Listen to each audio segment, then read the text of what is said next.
ఆ రోజు ఎఫీసీ ప్రాంతంలో చూసినప్పుడు వారు ఎంతో మంది ధనవంతులు క్రీస్తుని ఎరిగినట్లుగా, ఎందుకంటే ఆ ప్రాంతం అంతా బిజినెస్ పీపుల్, ధనవంతుల ప్రాంతం. ఆ ప్రాంతంలో ఎంతమంది ధనవంతులు క్రీస్తుని అంగీకరించినట్లుగా, ఇంకను వారి కాలనీస్, యూనో ద కాలనీస్ అన్నమాట రోమన్స్తో ప్రారంభమైంది. కానీ అక్కడ ఉన్న ధనవంతులకి ఏంటంటే కొద్దిగా ఇల్లు వరండా లాగా ఉంటుందంట.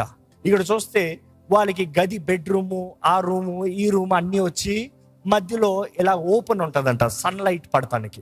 వాక్యంలో చూస్తాము ఆది సంఘము ఇంట కూడుతూ వచ్చారు అని. ఇంట ఉన్న వెంటనే మన మైండ్లో వెంటనే మనం గుడిసె వేసుకుని గుడిసె లోపట ఇంట కూడొచ్చారా అన్నట్టు ఆలోచిస్తాం. కానీ వారి ఇంట అన్నప్పుడు ఇది దిస్ ఇస్ హౌ. ఆ రోజు వారికి ఆలయం అని లేదు, కానీ ప్రతి ఒక్కరు ఆ ప్రాంతంలో ఉన్న వారందరూ ఇక్కడ ఇంచుమించు ఒక 50 మంది, ఒక 100 మంది ఆ రీతిగా చేరేవారు. ఆ రీతిగా ఆ ప్రాంతం కలిసి వారు అన్యుల ముందు, అన్యజనుల మధ్యలో సువార్తను ప్రకటించేవారు.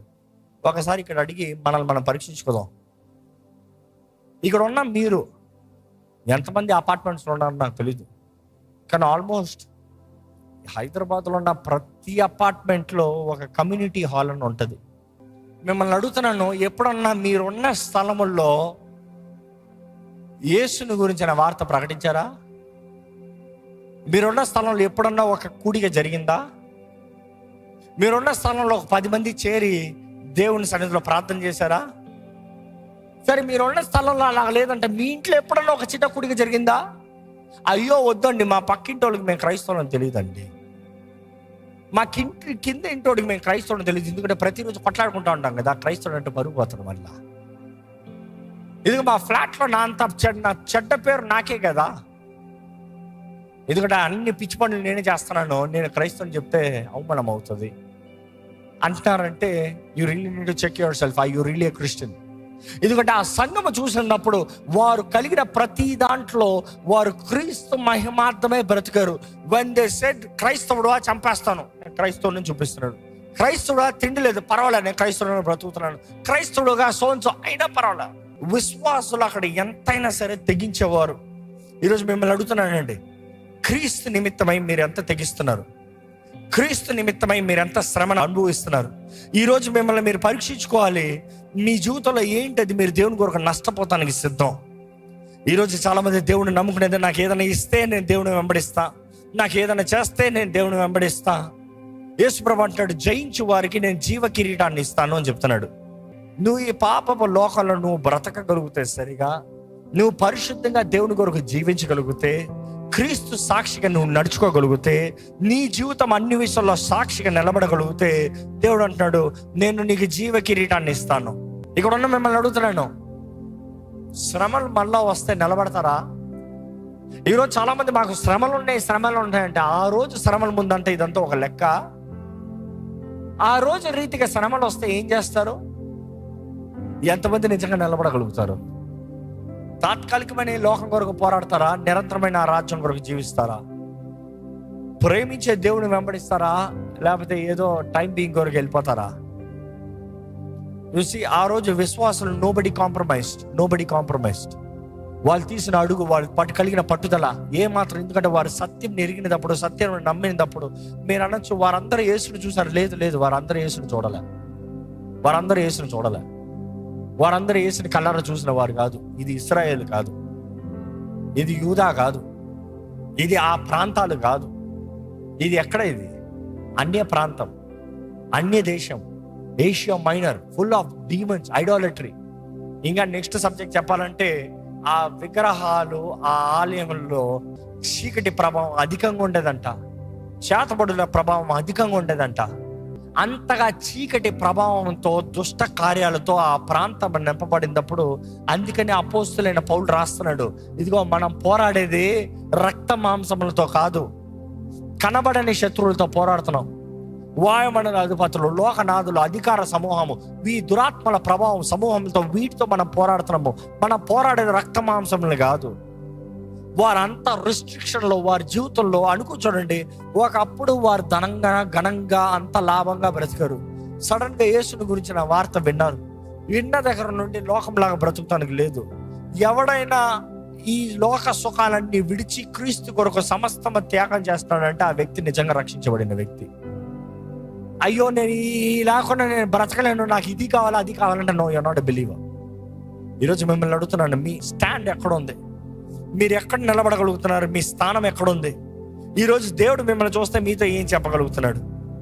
ఇప్పుడు మీకు అర్థమై ఉంటుంది, దేవుడు అంటున్నాడు, నీ క్రియలు నేను ఎరిగొన్నా, నీ పనులు నేను ఎరిగొన్నా, నువ్వు చేసిన ప్రతిదీ నేను ఎరిగొన్నా, నువ్వు ఎవరో పరీక్షించి తెలుసుకుంటావు నేను ఎరిగొన్నా. ప్రవక్తలని చెప్పుకుంటే అబద్ధ ప్రవక్తలని నువ్వు ఎరిగొన్నావు, వాళ్ళని పక్కన పెడుతున్నావు. I appreciate you for that. ఈరోజు చాలా మంది అలా లేరు. ఎవరు పడతారు, ఎక్కడ పడితే అక్కడ డివినేషన్ స్పిరిట్ ఎక్కడ చూసినా పనిచేస్తుంది. ఆ రోజు ఎలాగైతే డివినేషన్ స్పిరిట్ పనిచేస్తుందో ఈ రోజు కూడా అదే రీతిగా డివినేషన్ స్పిరిట్ చాలా భయంకరంగా పనిచేస్తుంది. ఎంతమంది విశ్వాసాలు ప్రవచనాలన్నీ మోసపోతున్నారు. జాగ్రత్త. ఏ ఆత్మ ఏదో పరీక్షించి తెలుసుకోమని దేవుడు వాక్యం తెలియజేస్తుంది.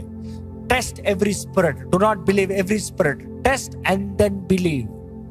ఈరోజు చాలా మంది, నేను ఏమి చేయను, నాకు ఎవరైనా చేస్తే చాలు, నేను ప్రార్థన చేయను, నా కొరకు ఎవరైనా ప్రార్థన చేస్తే సరే. నువ్వు ప్రార్థన చేయి, దేవుడు నీకు తెలియజేస్తాడు. నాకు ప్రార్థన రాదు, ఎప్పుడు నేర్చుకుంటావు? ఎవరు నా కొరకు ప్రార్థన చేసే వాళ్ళు ఉన్నారు కదా, వాళ్ళకి ఫోన్ చేస్తే ఒక ప్రార్థన చేస్తారో అయిపోయింది. No, God wants you to get closer to him, not he does not want a third person. దేవుడికి మనిషికి మధ్యవర్తి ఒకడే. ఎవరది? క్రీస్తు యేసు అనే నరుడు, ఇంకా వేరే ఎవరు కాదు. It is Jesus Christ who came as a man. ఆయన ద్వారంగా, ఆయన శిలువలో చేసిన కార్యాన్ని బట్టి ఆయన ద్వారంగా మాత్రమే ఎవడైనా తండ్రిని చేరొచ్చు. ఈరోజు నువ్వు తండ్రిని చేరాలా? యేసు ద్వారంగా మాత్రమే. మూడో వ్యక్తి వచ్చారా, జాగ్రత్త, అది దురాత్మ. ఎందుకంటే పరిశుద్ధాత్ముడు కూడా యేసు ఆత్మను పిలవబడుతున్నాడు. పరిశుద్ధాత్ముడు కూడా క్రీస్తు యేసు ఆత్మను పిలవబడుతున్నాడు. They are all one. If any third person comes between you and God, then you are not right with God. దేవునికి నీకు మధ్యలో ఇంకొక వ్యక్తి మీద నువ్వు ఆధారపడుతున్నావు అంటే నువ్వు దేవుడితో సహవాసం కలిగిన వ్యక్తి కాదు. దేవుడు అంటాడు, నువ్వు ఎవడో నాకు తెలియదు పో అంటాడు. ఈరోజు చాలా మంది ఏ మాత్రము దేవుని మీద ఆధారపడని వారుగా, విశ్వాసం లేని వారు ఉన్నారు. నికోలైతల బోధ ఏంటి? నికోలైతల బోధ ఏంటి? ఇక్కడ అంటున్నాడు ప్రభు అంటున్నాడు ఏంటి? You hate the practice of Nicolaitans. నికోలైతల బోధని నువ్వు అసహించుకున్నావు. ఏది? నేను కూడా అసహించుకున్నాను అంటున్నాడు ప్రభు. ఏంటి నికోలైతల బోధ ఏంటి? ఈ రోజు కూడా ఎక్కడ చూస్తున్నాడు నికోలైతల బోధ. తెలుసా? The doctrine of Nicolaite. ఏంటి నికోలైతల బోధ ఏంటి అనేటప్పుడు అక్కడ ఉన్న కొంతమంది ఫామ్ చేశారంట. ఏంటది? ఆ పౌలు చెప్తున్నా, యోహాను చెప్తున్నా, ఈ అపోస్తులు చెప్తున్నా, ఈ యేసు కాదురా బాబు, యేసు అంత కఠినస్తుడు ఏం కాదు, మనం కేవలం కొరపలో బ్రతుకుతున్నాము, క్రియలు బట్టి కాదు, క్రియలకు అందుకని అక్కర్లేదురా బాబు, క్రియలే అక్కర్లేదు, అంతా సుఖంగా వెళ్ళిపోవచ్చురా. దేవుడు ఒక్కసారి నిన్ను రక్షించాడంటే, నికోలైతల డాక్టర్ అని చెప్తున్నాను, జాగ్రత్తగా ఉండండి. They say once saved for ever saved. ఏంటంట? ఒక్కసారి రక్షించబడ్డానికి ఎన్నటికీ రక్షించబడిన వ్యక్తివే, ఇంకెప్పుడు నీ రక్షణ పోగొట్టుకోవు. అంటే నువ్వు ఒక్కసారి నీ పాపాలు ఒప్పుకుని నువ్వు బాప్తిజం తీసుకున్న తర్వాత నువ్వు మరలా క్లబ్బులు పో, నువ్వు మరలా వ్యభిచారం చేయి, నువ్వు మరలా త్రాగు, నువ్వు ఎలా అంటే పిచ్చిగా బ్రతుకు, నువ్వు ఎలా బ్రతికినా కూడా పరలోకానికే వెళ్తావు. So there is a doctrine called your once saved for ever saved. That నికోలైతల బోధ. అది నికోలైతల బోధ ఏంటంటే, ఎందుకు అక్కడ సీజర్ దేవుడు అని వేస్తే ఏం నష్టపోయావు? నీ మనసులో నమ్మావు ఏమని? యేసు దేవుడు అని. నీ మనసును సమర్పించుకున్నావు ఎవరికి? యేసుకి సమర్పించుకున్నావు. నీ ఆత్మ యేసు చేతులకు సమర్పించుకున్నావు. నువ్వు రక్షించబడిన వ్యక్తివి. నువ్వు ఎవరి సొత్తువి? యేసు సొత్తువి. కాబట్టి ఏముంది, నీ పని అవుతానికి అలా కొంచెం తీసుకున్న దూపం అందులో వేసి సీజర్ దేవుడు అని చెప్పి వెళ్ళి వ్యాపారం చేసుకుని చక్కగా బ్రతుకు. ఏం తప్పు? దేవుడికి అర్థం చేసుకుంటాడులే, దేవుడికి అన్ని తెలుసులే, దేవుడు అర్థం చేసుకుంటాడులే. నీ కుటుంబం ఉందని దేవుడు తెలీదా? నీకు పోతున్నాను దేవుడు తెలీదా? నువ్వు చక్కగా బ్రతకాలని దేవుడు తెలీదా? నువ్వు నష్టపోవాలని దేవుడు ఆశపడుతున్నాడా? అంత బాగా ఉండాలని దేవుడు ఆశపడుతున్నాడు కదా, దేవుడు అర్థం చేసుకుంటాడులే, కానీ చెయ్యి. అది నికోలైతల బోధ. ఆ రోజు నికోలైతల బోధ ఎలాగైపోయిందంటే, వారు ఏది చేసినా పర్వాలేదో దేవుడు అంగీకరిస్తాడు, నువ్వు రక్షించబడితే చాలు, యేసు దేవుడు మనసులో నమ్మి రక్షించబడితే చాలు, అయిపోయింది. కానీ ప్రభు అంటున్నాడు, ఐ హేట్ దట్, నేను అంగీకరించను అంటున్నాడు. ఈ ఎఫీసీ సంఘం అంగీకరించలేదంట. What a nice church. ఎఫీసీ సంఘం అలాంటి బోధన అంగీకరించాలంట. వాళ్ళు they were are strictly against it. వంట ఇట్టన ఉండ అట్టంట ఉండి ఇంట్లో ఉంట కుదరదు. నువ్వు దేవుని పక్షాన ఉన్నా, దేవుని సాక్షిగా బ్రతుకు, ఇలా కలిసి కల్తీ బ్రతుకు కుదరదు. నికోలాయితల బోధ ఏంటంటే, నీ ఆత్మ రక్షించబడిందా కాబట్టి ఎలాగో నాశనమయ్యే నీ దేహం ఏమవుతాయి ఎవరికి కావాలి? ఎలాగో పాపాన్ని బట్టి నాశనమయ్యే దేహం మట్టితో కలిసిపోతుంది. నీ ఆత్మ ముఖ్యమైనది. దేహంతో ఏం చేస్తే ఏంటి? ఎల్లు కాంట్రాక్ట్ రావాలా, అప్రూవల్ రావాలా, ఎల్లు వ్యభిచారం చేయాలా, చేసే ఏముంది? మనసులో మాత్రం దేవా నేను నీ బిడ్డలని చెప్పుకో, దేహంలో కార్యం జరిగించే ఏముంది? దట్ వాస్ నికోలాయితల బోధ. They used to compromise in every act of their physical works. కానీ మనసులో మాత్రం దేవుడు అంటారంట. రక్షణ పొందిన దేవుడు నా ఆత్మను మాత్రం విమోచిస్తానికి వచ్చాడన్న మాటను నమ్ముతారు, కానీ నీ దేహము పరిశుద్ధాత్మ ఆలయం అన్న మాటను అంగీకరించరు. ఈరోజు మీకు తెలియజేయబడుతుంది, నీ దేహము పరిశుద్ధాత్మ ఆలయం. నీ ఆత్మ యేసుప్రభు సొత్తు. నీ మనసు నీ చేతుల్లో ఉంది. నువ్వు పోరాడాలి, దేవుణ్ణి అంగీకరించాలి. నీ ఆత్మతో, శరీరంతో, మనసుతో నువ్వు దేవుని సేవించాలని.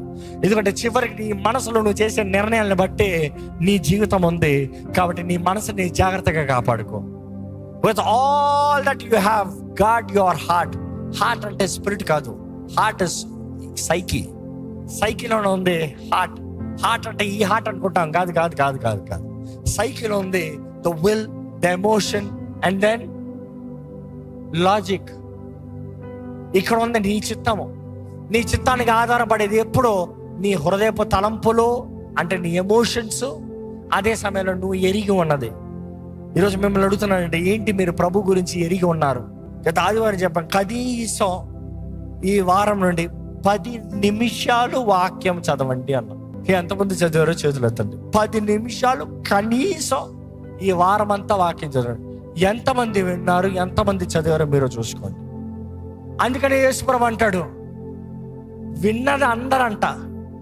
విత్తనాన్ని ఉపమానాలు చెప్తాడు, అందరి మీద పడింది. విత్తనం మంచిదే, విత్తనంలో ఏం డోకా లేదు. కానీ హృదయం నేల మీద ఉంది. ఐహిక విచారాల, ధన మోసాలు చంపవేస్తున్నాయి.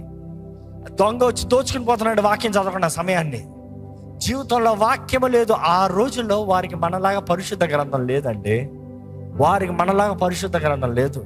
అపోస్తులైన పౌలు చెరసాలలో కూర్చుని రాస్తే ఉత్తరం సంఘ సంఘ సంఘ సంఘ సంఘ సంఘ కాపీలు చేసుకుని పంచుకుని చదువుకుంటారంట. వారికి అలా దొరికితే ఎంత గొప్ప ఆనందమో. ఈరోజు అదే పత్రిక నీ దగ్గర ఉంది, ఒకసారైనా చదివా? ఎఫెసీయులకు రాసిన పత్రిక కేవలం 6 అధ్యాయాలు. కరెక్ట్గా చదివితే ఒక అరగంటలో చదివి ముగించవచ్చు. నీ జీవితకాలంలో క్రైస్తవుడైన తర్వాత అరగంట టైం లేదా? 30 minutes టైం లేదా? ఎఫెసీయులకు రాసిన పత్రిక ఈరోజు మనకు కూడా ఎంతో అవసరం. ఎందుకంటే మరలా చెప్తున్నా, ఎఫెసీయులకు రాసిన పత్రికలో మనం చూడొచ్చు, the doctrine, the duty, the fight, your enemy. నీ శత్రువు ఎవరో తెలియజేస్తున్నాడు. మనం ఎలా ఉండాలి, భార్యాభర్తలు ఎలా ఉండాలి, తల్లిదండ్రుల బిడ్డలు ఎలా ఉండాలి, ప్రతిదీ చక్కగా వివరిస్తున్నాడు. విశ్వాసులు ఎలా ఉండాలి, సంఘం ఎలా ఉండాలి. అపోస్తలుడైన పౌలు 2.5 సంవత్సరాలు వారి మధ్య అక్కడ బహిరంగంగా బోధించిన తర్వాత మరలా రాస్తున్నాడు పత్రిక. ఈరోజు మనం పరీక్షించుకోవాలండి, ఎంత మనలో విశ్వాసం ఉంది, ఎంత మన క్రీస్తు సాక్షులని చెప్తున్నాం. కానీ దేవుడు ఎఫెసీ సంఘం వారు చేస్తున్న పని అంతా ఎరిగి, అంతా చూసి, అంతా మెచ్చుకొని చివరికి ఒక మాట అంటున్నాడు, వారిలో ఒక్క నేరం మోపాలంట. ఆ మాట వినేటప్పుడు నాకు భయం వేస్తుంది. మీకు ఎలా ఉందో నాకు తెలియదు. ఎందుకంటే వారు అంతా పోరాడి, వారంతా త్యాగం చేసి, వారంతా తెగించి, వారంతా క్రీస్తు కొరకు సమర్పించి, వారి కుటుంబాలను అంతా క్రీస్తు కొరకు నష్టపరుచుకుని అంత చేసిన తర్వాత దేవుడు అంటాడు, నీ మీద ఒక నేరం మోపాలి. ఈరోజు వారిలో ఒక 10% కూడా లేవు. మన మీద ఎన్ని నేరాలు వస్తాయో. కానీ దేవుడు అంటాడు, వారి మీద ఒక నేరం మోపుతున్నాడు. ఏంటి తెలుసా ఆ నేరం? నువ్వు మొదటి ప్రేమను విడిచిపెట్టావు. ఏంటంటే ఆ నేరం? First love. ప్రభువా, ఏంటి ప్రభు మొదటి ప్రేమ? నీ కొరకే కదా అంతా చేస్తున్నాను, నీ కొరకే కదా అంతా చేస్తున్నాను. నిన్ను ప్రేమిస్తున్నాననే కదా అక్కడికి వెళ్తలేదు. నిన్ను ప్రేమిస్తున్నాను కదా, నిన్ను ప్రేమిస్తున్నాను, నేను క్రైస్తవుని. కానీ దేవుడు అంటాడు, నో నో నో, ప్రేమ లేదు అని చెప్పలే, మొదటి ప్రేమ లేదు. ఏంటి? ప్రేమ లేదు కాదు, ద ఫస్ట్ లవ్ లేదు. ప్రారంభంలో ఉన్న ప్రేమ కనబడతలేదు. ఈరోజు దేవుడు ఇదే ప్రశ్న లార్డ్ చర్చ్లో మనకు వేస్తున్నాడు. ఏంటి మన జవాబు? దేవుడిని నిజంగా ప్రేమిస్తున్నారా?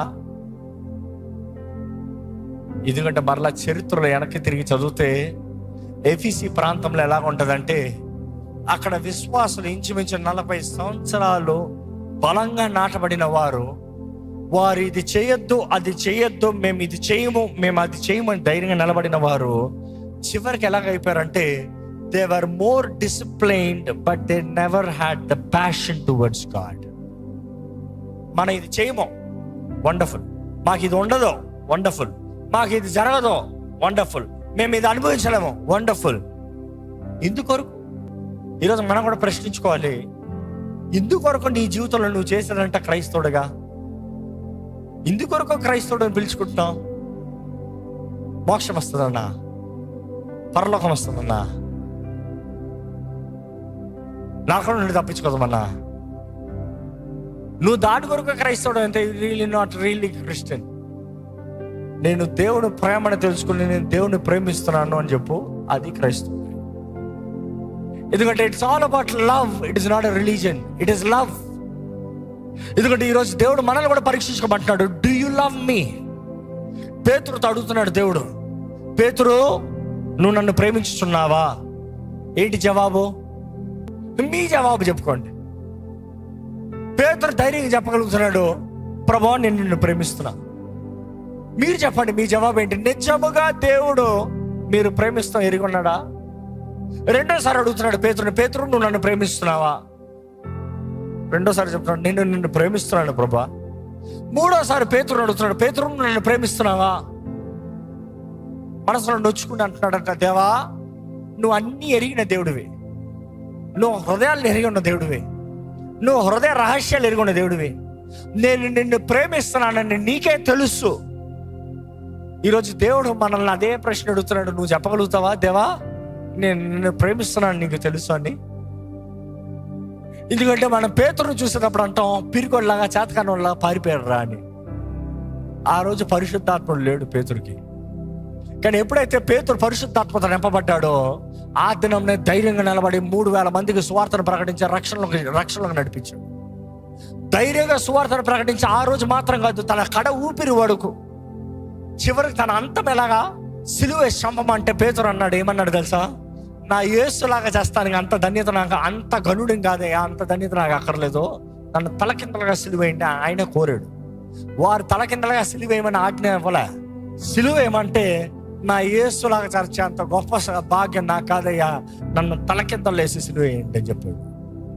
Which means he was ready to give up his life. ఆయన ప్రేమిస్తున్నాడని నిరూపిస్తున్నాడు. ఎందుకంటే ప్రభు అడిగిన ప్రతిసారి, పేతురు నన్ను ప్రేమిస్తున్నావు అన్న ప్రతిసారి, నేను ప్రేమిస్తున్నాను అన్నప్పుడు ఏమన్నాడు? నా గొర్రెలను కాయి, నా గొర్రెలను కాయి, నా గొర్రెలను చూసుకో, నా మందను చూడు, నీకు అప్పచెప్పే పిలుపుని చూడు, నా రక్షణ సువార్తను ప్రకటించు, నా గురించి తెలియజేయి, నా సాక్షిగా బ్రతుకు, మందను పోషించు. ఇక్కడ ఉన్న ప్రతి తల్లిదండ్రులను అడుగుతున్నా, మీ బిడ్డలకి దేవుడు ఎరుగున్నాడా? లేకపోతే మీ బిడ్డలు దేవుడిని ఎరుగున్నారా? మీ బిడ్డల్ని దేవుళ్ళు నడిపిస్తున్నారా? ఇక్కడ ఉన్న ప్రతి యవనస్తురాలను అడుగుతున్నాను, దేవుడి సాక్షిగా మీరు బ్రతుకుతున్నారా? క్రీస్తు కొరకు ఏమైనా చేస్తున్నారా? ఎందుకంటే ఈ ప్రకటన గ్రంథం అనేటప్పుడు ఒళ్ళు వణికిపోవాలి, అలా ఉంటది. ప్రకటన గ్రంథం అనేటప్పుడు జరిగినవి, జరుగుతున్నవి, జరగబోయేది రాయబడింది. జరిగినవి అనేటప్పుడు బైబిల్ ఆది కాండం ముందు ఏం జరిగిందంటే ప్రకటన గ్రంథంలో ఉంటుంది. జరుగుతున్న పరిస్థితులు ఈరోజు కళ్ళు కట్టినట్టుగా ప్రకటన గ్రంథంలో కనబడుతుంది. ఇంకా జరగబోయేది నిశ్చయంగా ఇందులో నా మాటల్లో జరుగుతున్నాయి, కానీ భూమి ఆకాశం గతించిపోయినా ఆయన వాక్కు గతించిపోదని దేవుడు చెప్పాడు. ఆయన చెప్పినవన్నీ ముగించిపోయేది. ప్రపంచం అంతం ఎలాగుందో తెలియజేయబడుతుంది, అపవాది అంతం ఎలాగుందో తెలియజేయబడుతుంది, అపవాదికి నిర్ణయము, మనుషుడికి తీర్పు ఎలాగుందో తెలియజేయబడుతుంది. ప్రతి ఒక్కరికి తీర్పు దినం ఉంది, ధవళ సింహాసనం ముందు నిలబడతామని తెలియజేయబడుతుంది. ఆయన కలిగించబోయే నూతన భూమి, నూతన ఆకాశం, సమస్తము క్రొత్తవి చేసి మనుషుడికి నూతన జీవితాన్ని ఇస్తాం కూడా తెలియజేయబడుతుంది. ఈరోజు మిమ్మల్ని అడుగుతున్నాను, రోజులో అంధకారం అవుతుంది, నీవు క్రైస్తవుడు అన్నప్పుడు క్రైస్తవుడిగా బ్రతుకు. క్రీస్తు లెక్కడుగుతాడు అన్న మాట తెలియజేయబడుతుంది. ప్రకటన గ్రంథం చదివేటప్పుడు జ్ఞాపకం చేసుకోవాలి. ఎఫీసీ సంఘంతో దేవుడు అంటాడు, వారి త్యాగము, వారి సమర్పణ, వారి కష్టము, వారి అంతా దేవుడు ఎరుగున్నాడంట. ఈరోజు మనలో చూడాలి ఎంత ఉందో. కానీ దేవుడు అంటున్నాడు, నీలో మొదటి ప్రేమ ఎందుకంటే గమనించవచ్చు, దేవుని మీద ప్రేమ తక్కువైన వాడు ఎప్పుడూ పొరుగు వాడిని ఎక్కువ ప్రేమించలేడు. దేవునితో సరిగా లేకపోతే ఎక్కడ మారిపోతుంది? అందుకనేనేమో కుటుంబాల్లో ఎక్కువ గొడవలు, అందుకనేనేమో ఆలయంలో ఎక్కువ గొడవలు, అందుకనేనేమో క్రైస్తవుల మధ్య ఎక్కువ గొడవలు. ఈరోజు క్రైస్తవుల ఐక్యతతో, ఆ రోజులైతే ఐక్యతతో ప్రార్థన చేసేవారు, ఈ రోజు అయితే groupisms, fighting against each other. దేవుని వాక్యం తెలియజేస్తుందండి, ఆయన రాకడ సమీపంగా ఉంది. మనం హెచ్చరించబడాలి, జాగ్రత్త పడాలి. ఈ సమయంలో దయచేసి స్థలం నుంచి మనం ప్రార్థన చేద్దాం, ప్రభుతో మాట్లాడదాం. ఈరోజు దేవుడు అడుగుతున్నాడంటే మిమ్మల్ని, నువ్వు నన్ను ప్రేమిస్తున్నావా? ఈరోజు నీలో ప్రేమ దేవుడు చూడగలుగుతున్నాడా? దేవుడు అంటే ఆసక్తి కనబడుతుందా? దేవుడు అంటే విలువ, గౌరవం కనబడుతుందా? ఈరోజు మనల్ని మనం పరీక్షించుకోవాలండి. ఈరోజు ప్రభు నీతో మాట్లాడుతున్నాడు, ఆయన సాక్షిగా నువ్వు నిలబడాలని, వెలిగించబడిన జీవితం నీకు ఉండాలని, ఏది ఏమైనా కూడా అది క్రీస్తు కొరకు బ్రతుకుతాను అని నువ్వు నిర్ణయించాలని ప్రభు నీతో మాట్లాడుతున్నాడు అండి.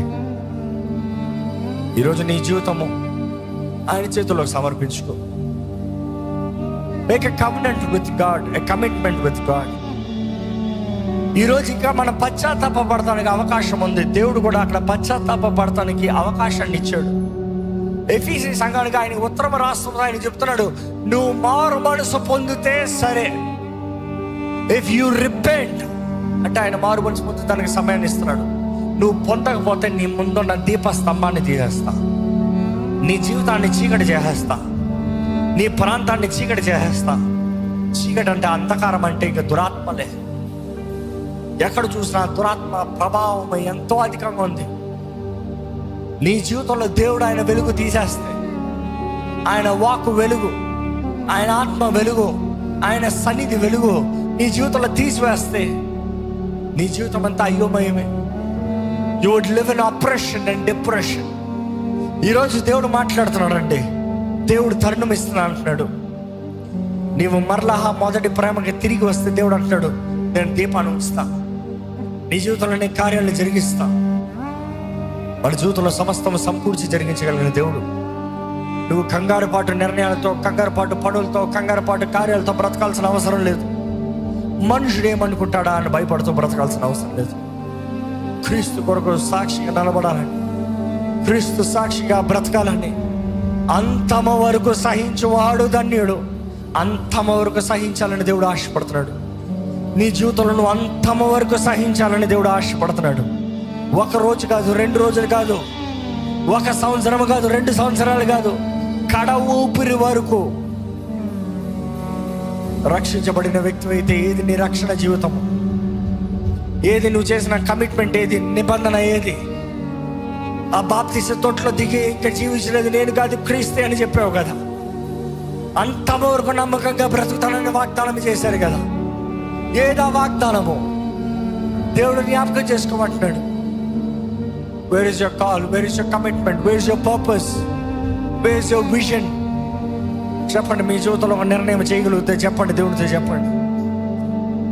యేసుని ప్రేమిస్తున్నారా? చెప్పండి. దేవుడు లోకాన్ని ఎంతో ప్రేమించాడు. లోకం అంటే నువ్వే. నిన్నెంతో ప్రేమించి తన అద్వితీయ కుమారుని, ఒక కుమారుని నీ కొరకు బలి ఇచ్చాడు, నీకు బహుమానంగా ఇచ్చాడు.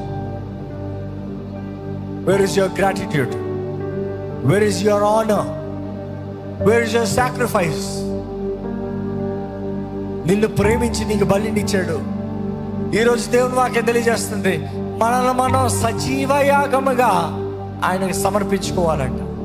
నువ్వు దేవుని ప్రేమిస్తున్న వ్యక్తి అయితే నిన్ను నువ్వు సజీవ యాగముగా సమర్పించుకోవాలి. ఏది నీ సమర్పణ? ఏది నీ విధేయత? ఈరోజు ధైర్యంగా చెప్పాలండి, ఏది ఏమైనా క్రీస్తు ప్రేమ నుండి నన్ను ఏది ఎడబాపలేదు. ప్రభువా నిన్ను విడిచిపెట్టనయ్యా. చెప్పండి, ప్రభువా నిన్ను విడిచిపెట్టనయ్యా. ఇప్పటికే ఇఫ్ యూ ఫీల్ కన్విక్టెడ్, అయ్యో నేను బ్రతకవలసిన రీతిగా బ్రతుకుతలేదే, నేను చేయవలసిన కార్యాలు చేయట్లేదే, నా జీవితంలో క్రీస్తు నామమునకు మహిమ లేదే.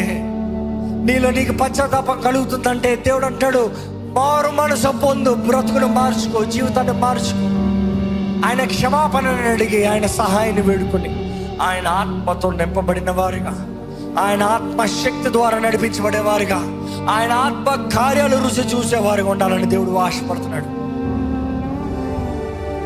ప్రభువా, ప్రేమ తండ్రి, కృప కనికరం కలిగిన దేవా, మమ్మల్ని చూడయ్యా, మా స్థితిని చూడయ్యా దేవా. నాడు అంత పోరాడిన ఎఫీసీ సంఘానికి దేవా, వారి జీవితంలో, వారి హృదయంలో మొదటి ప్రేమ లేదని తెలియజేసావయ్యా.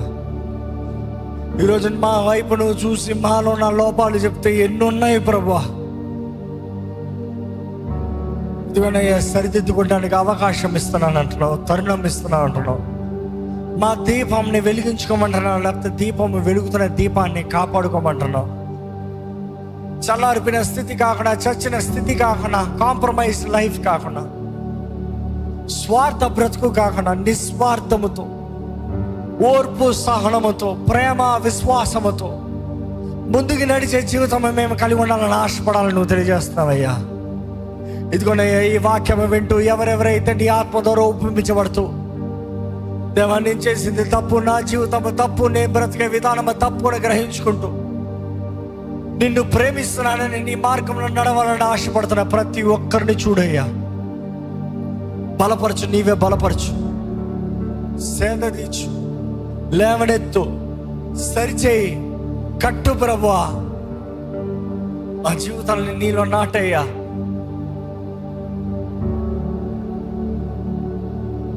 నీ వాక్యం విన్న తర్వాత, నీ వాక్యం ఎరిగిన తర్వాత ఇంకా లోక జీవితంలో ఇష్టం వచ్చినలాగా బ్రతికి నీ కోపాగ్నికి, నీ ఉగ్రతకి గురి కానవద్దు ప్రభువా. ఈ లోకంలో ఉన్నవన్నీ తాత్కాలికమే, ఈ లోకంలో ఉన్న పోరాటాలు తాత్కాలికమే, నవ్వు ఆనందము తాత్కాలికమే, ఈ లోకంలో అనుభవించే సుఖము తాత్కాలికమే, అన్ని తాత్కాలికమే ఎరిగి నిత్యము ఆనందము, సంతోష, సమాధానము, దీవెన, సుఖ, ఆనందములు ఉన్న ఆ నీ రాజ్యములో, ఎన్నటెన్నటికీ ఆనందం ఉన్న నీ రాజ్యంలో జీవించాలన్న వైరాగ్యముతో, నిన్ను ప్రేమిస్తూ, ప్రేమామయుడమైన నీతో మా జీవితంలో గడపాలన్న దృష్టితో మా జీవితంలో ముందు సాగుతాను. నీ ఆత్మ సహాయాన్ని దయచేయమని ఈరోజు మమ్మల్ని అందరినీ ఆత్మ ద్వారా బలపరిచి, ఇక్కడ మేము ఒప్పుకున్న ప్రతి పాపాన్ని క్షమించి, నూతన జీవితము, నూతన తరుణాలని నీ కొరకు సరిగా వాడటానికి సహాయం చేయమని వేడుకుంటూ, విత్తన వాక్యాన్ని ముద్రించి ఫలింపు చేయమని నజరేయుడైన యేసు నామములో అడిగి వేడుచున్నాము తండ్రి, ఆమేన్. దైవం నీవయ్యా.